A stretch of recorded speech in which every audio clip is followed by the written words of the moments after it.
2, 3. Καλησπέρα, είμαι ο Ηλίας Μάνθος. Καλώς ήλθατε σε ένα ακόμα βίντεο σε αυτό εδώ το κανάλι και σήμερα θα σας δείξω 5 και 1 πράγματα που έχω μαζί μου σε κάθε αγώνα βουνού.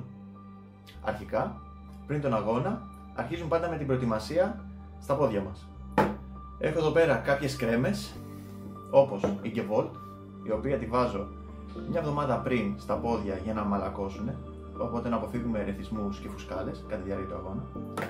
Μετά έχουμε πάλι μια κρέμα της Gevolt, η οποία αυτή είναι για τους ερεθισμούς, πάλι για φουσκάλες, πάλι για οτιδήποτε κατά τη διάρκεια του αγώνα. Τη βάζω πριν φορέσω τις κάλτσες μου, την αφήνω για 2-3 λεπτά να δράσει και ουσιαστικά αυτή δημιουργεί ένα στρώμα προστασίας ανάμεσα στην επιδερμίδα μας και στις κάλτσες και στο παπούτσι. Όπως επίσης Squirrel Nut Butter, το οποίο είναι και αυτό μία αληφή που μπορούμε να τη βάλουμε σε κάθε σημείο του σώματός μας για να αποφύγουμε τους ερεθισμούς. Έπειτα περνάμε κατά τη διάρκεια του αγώνα που έχω μαζί μου ένα kit πρώτων βοηθειών, αυτοσχέδιο δικό μου, που έχω μέσα κάποια βασικά πράγματα που άμα γίνει κάτι να μπορώ να διαχειριστώ την κατάσταση αναλόγως ή να βοηθήσω κάποιον άλλον φίλο δρομέα, ό,τι γίνει. Αρχικά, η αλουμινοκουβέρτα κουβέρτα. Όλοι τη ξέρουμε, πρέπει να την έχουμε όλοι μαζί μας, γιατί σε μια έκτακτη κατάσταση θα μας σώσει και τη ζωή ακόμα. Έπειτα έχουμε το πόντσο μιας χρήσης, αυτά μπορούμε να τα βρούμε παντού, στα μαγαζιά, είναι φτηνά, σε μια ακραία καταιγίδα, όταν έχουμε βραχεί πολύ, όταν προσπαθούμε να βρούμε κάποιο καταφύγιο, το φοράμε από πάνω και προχωράμε. Επίσης, ελαστικός επίδεσμος, για να δέσουμε κάποιο τραύμα, μαζί με tape κινησιολογίας. Μπορούμε να το βάλουμε πάνω από σε κάποιο τραυματισμό ή για να ασφαλίσουμε εδώ πέρα τον επίδεσμο και να συνεχίσουμε. Χαρτομάτιλα για εύνοητους λόγους πάντα. Τώρα, ένα tip που έχω δει από την Courtney είναι ο φυσιολογικός ορός για τα μάτια. Εμένα πάντα όταν τρέχω πολλές ώρες στο βουνό ερεθίζονται. Οπότε είναι πανεύκολο να το έχεις μέσα στο σακιδιό σου. Δεν πιάνει χώρο, δεν πιάνει βάρος, είναι μια χαρά. Και όταν ερεθιστούν τα μάτια, ρίχνεις τους σταγόνες και προχωράς. Γιατί άμα είναι ειδικά και βράδυ, άμα δεν βλέπεις καλά και είναι κατηφόρα, είναι δύσκολα τα πράγματα. Κομπείτε επιθέματα για τις φουσκάλες στα πόδια, για να προλάβουμε καταστάσεις και να μην επεκταθεί το ζήτημα. Δώσε. 1, 2, 3, 4.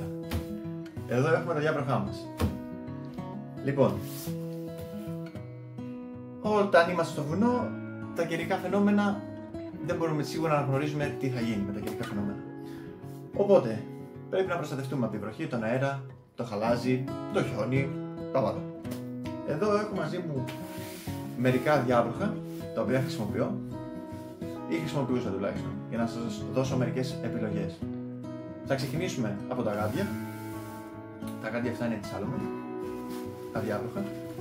Το χαρακτηριστικό τους είναι ότι είναι σε μορφή mittens, ουσιαστικά δηλαδή μπορείς να φορέσεις τα κανονικά σου τα γάντια και που δεν είναι διάβροχα και μετά να βάλεις αυτά από πάνω, κάπως έτσι.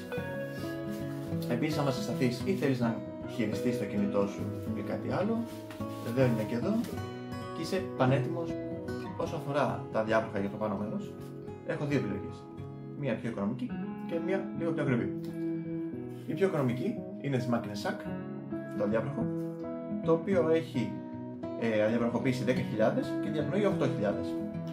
Το έχω χρησιμοποιήσει, ήταν το πρώτο μου διάβροχο, είναι πάρα πολύ καλό και με έχει σώσει σε πάρα πολλές βροχές, σίγουρα.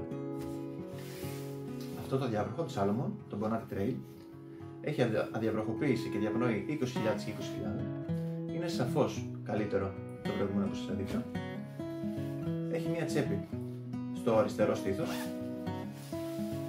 η οποία μπορείς να βάλεις μέσα το αδιάβροχο, όπως σας έδειξα πριν, να γίνει μπουγή. Ωραία.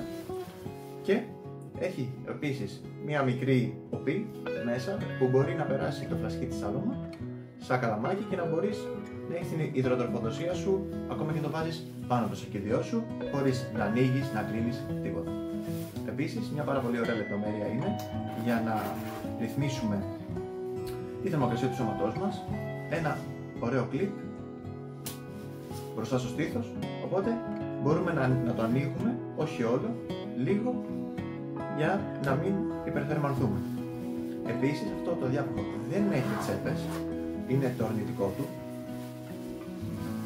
όμως το πίσω μέρος έχει ένα τμήμα το οποίο άμα βάζουμε το αδιάβροχο πάνω από το σακίδιο μεγαλώνει και είμαστε πάρα πολύ πιο άνετοι.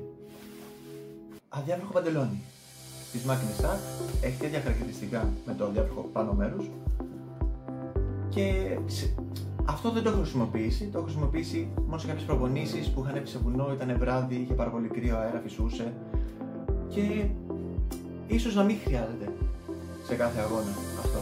Αλλά είναι καλό να το έχουμε μαζί μας στο σακίδιό μας, στη τσάντα μας βασικά και άμα χρειαστεί, άμα δούμε ότι οι συνθήκες αλλάζουν μέσα στον αγώνα, πριν την έναρξη του αγώνα, να το βάλουμε μέσα, δεν πιάνει χώρο και αυτό, έχει το δικό του πουγγί.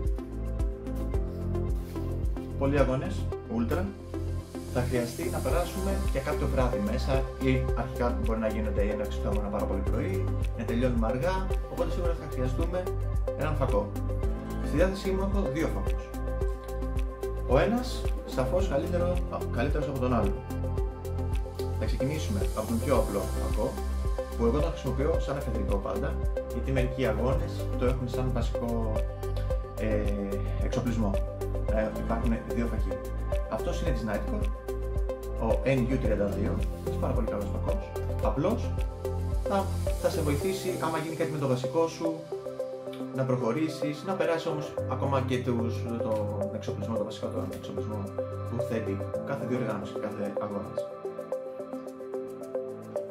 Έπειτα περνάμε στον βασικό μου φακό, πάλι της Nightcore, ο HC65B2, ο οποίος είναι ένας πάρα πολύ δυνατός φακός, φτάνει η μέγιστη φωτεινότητά του τα 1000 lumens και το κύριο χαρακτηριστικό του είναι ότι δεν φορτίζει μόνο από USB, αλλά έχει και μπαταρία μέσα που δεν είναι ενσωματωμένη, μπορεί να βγει, οπότε όταν ξεκινάς τον αγώνα έχεις ήδη μια μπαταρία μέσα στο φακό σου και άλλη δεύτερη θα την έχεις για καβάτζα άμα περάσεις ένα ολόκληρο βράδυ μέσα. Έχει πάρα πολύ καλή απόδοση, δεν ζεσταίνεται ιδιαίτερα και θα σου βγάλει σίγουρα το βράδυ μέσα στον αγώνα σε κάποια μεσαία ή και χαμηλή φωτεινότητα, χαμηλή κυρίως στις ανηφόρες, που δεν υπάρχει κάποια ιδιαίτερη ταχύτητα από πλευράς μας, και κάποια μεσαία και υψηλή σε κάποιο τεχνικό κατέβασμα, κάτι πιο ιδιαίτερο. Αλλά ό,τι και να γίνει, έχεις μαζί με το φακό σου την μπαταρία και είσαι έτοιμος για ό,τι χρειαστεί. Επειδή στους αγώνες Ultra δεν πάνε όλα με το μέρος μας, ίσως κάποια στιγμή να νιώσουμε ότι δεν έχουμε καταναλώσει πολλές θερμίδες ή επειδή και ο καιρός δεν είναι τόσο καλός να χρειάζεται να καταναλώσουμε περισσότερες θερμίδες. Όμως να μην τις έχουμε μαζί μας, διότι λόγω της κούρασης, λόγω 1002 πραγμάτων, μπορεί να μην έχουμε πάρει από τον τελευταίο σταθμό, από τον drawback, να μας έχει δώσει κάποιος, να το ξεχάσαμε εμείς οι ίδιοι, να μας έδεσε η τροφοδοσία μας, να μην έχουμε πάρει αρκετές θερμίδες. Οπότε, έχοντας κάποιες έξτρα θερμίδες για να είμαστε safe μαζί μας, είμαστε σίγουροι ότι δεν θα μας συμβεί τίποτα. Και ακόμα και αν μας συμβεί, αυτά τα προϊόντα, οι σκόνες έχουν 250 θερμίδες, αλλά θα χρειαστεί να τις βάλουμε μέσα στο νερό. Και ο πουρές από μόνος του έχει 200 θερμίδες. Είναι αρκετές για να μας βοηθήσει να πάμε λίγο παρακάτω στον επόμενο σταθμό, στο επόμενο checkpoint, για να καταναλώσουμε περισσότερες θερμίδες. Ή και να περάσουν κάποια λεφτά να πάρουμε μπρος το στομάχι μας να φτιάξει και να πάμε παρακάτω, να συνεχίσουμε τον αγώνα μας και να μην μείνουμε εκεί ή γίνει κάτι πιο δυσάρεστο ή δεν μπορέσουμε να τερματίσουμε τον αγώνα. Τώρα, το σύνολο όπως σας έλεγα, η ζώνη της Red Light. Σίγουρα ο καθένας βάζει σε διαφορετικό μέρος του σώματός του το bib. Εγώ δεν μπορώ να το έχω στην περιοχή της κοιλιάς, εδώ πέρα ίσως λίγο πιο ψηλά κάτι, με ενοχλεί, νιώθω ότι δεν μπορώ να τρέξω καλά, όχι δεν τρέχουμε και όλους τους αγώνες στη συνέχεια. Οπότε όταν βρήκα αυτή τη ζώνη, μόλις τα χέρια, διότι τη βάζεις στη μέση σου, έχει εδώ πέρα 3 θέσεις, βάζεις μέσα το bib, Και το πιο απλό. Θέλεις να αλλάξεις μπλούζα σε ένα αγώνα. Είναι πάρα πολύ λογικό να αλλάξεις μπλούζα σε ένα αγώνα ultra. Τι κάνεις? Παλιά, άμα το έχεις βάλει στη μπλούζα σου, βγάλε τις πινέζες. Πρόσεχε μη σκίσεις την μπλούζα. Βγάλε την μπλούζα. Βάλε την άλλη. Βάλε στην καινούργια μπλούζα τις πινέζες και όλα αυτά, χάνεις χρόνο. Εδώ έχεις εδώ το μπιπ. Κλείνει. Πανεύκολα. Το ανοίγεις, το βγάζεις, το βάζεις στην άκρη, αλλάζεις μπλούζα, κάνεις ό,τι θέλεις, σκουπίζεσαι και μετά το επανατοποθετείς και έχεις φύγει από το σταθμό πάρα πολύ πιο γρήγορα. Σας ευχαριστώ πάρα πολύ που ήσασταν μαζί μου σε ένα ακόμα βίντεο. Ελπίζω να σας άρεσε αυτή η νέα μου ιδέα. Αυτά είναι τα 5 και 1 πράγματα που έχω εγώ μαζί μου σε κάθε αγώνα ultra και θα ήθελα να γράψετε κάτω στα σχόλια αν έχετε κάποια διαφορετική ιδέα, γιατί ο καθένας έχει τα δικά του, έτσι ώστε να βοηθήσουμε ακόμα περισσότερους δρομείς. Θα τα ξαναπούμε σε ένα ακόμα βίντεο. Χαίρετε!